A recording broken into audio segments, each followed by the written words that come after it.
The crew huddled in the dimly lit tunnel, shadows stretching around them as monolith scouts closed in. Chin scanned their surroundings, spotting a narrow side passage that sloped upward, barely wide enough for them to squeeze through. Here, she whispered, gesturing for them to follow. They moved quickly, silent as ghosts, ducking low to avoid loose rock and metal beams jutting from the walls.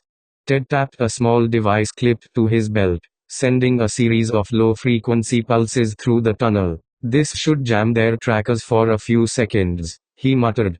They slipped through the narrow passage, and just as the scouts' footsteps grew louder, they emerged into a larger, abandoned shaft. Chin gave a quick signal, and Jes activated a timed detonation charge behind them, sealing the path and sending debris tumbling down to block pursuit.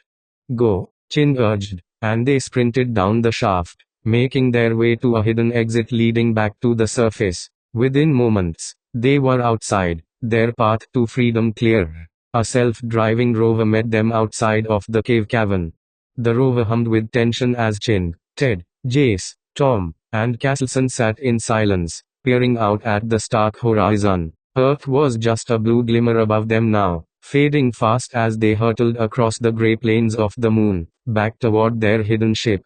The pirates had planned for months, carefully laying out each step and anchoring in time for what lay ahead. But no one had anticipated the power of Monolith's scouts, now patrolling closer than ever to their route. Their exit would be quick, but if they weren't careful, Monolith would notice the unusual disturbances from a time anchor.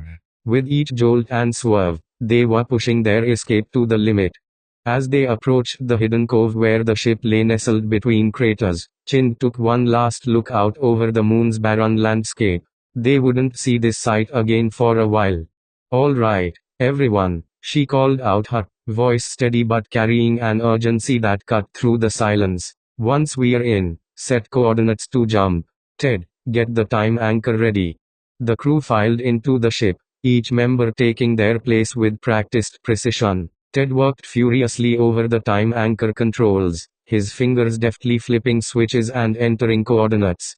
Setting the first anchor here on the moon, Ted said, fingers flying over the controls. Coordinates locked. Chin nodded. Good. Moon anchor set. Next stop, Mars. Good. Ching's voice held an edge of relief. 1 foot in time. Now to Mars.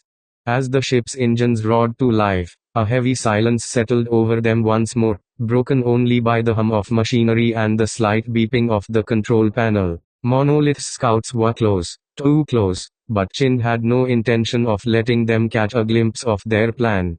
With a final glance at each crew member, she nodded to Tom. He pressed a button, and the ship shuddered, light bending and shimmering as they slipped into their next time anchor.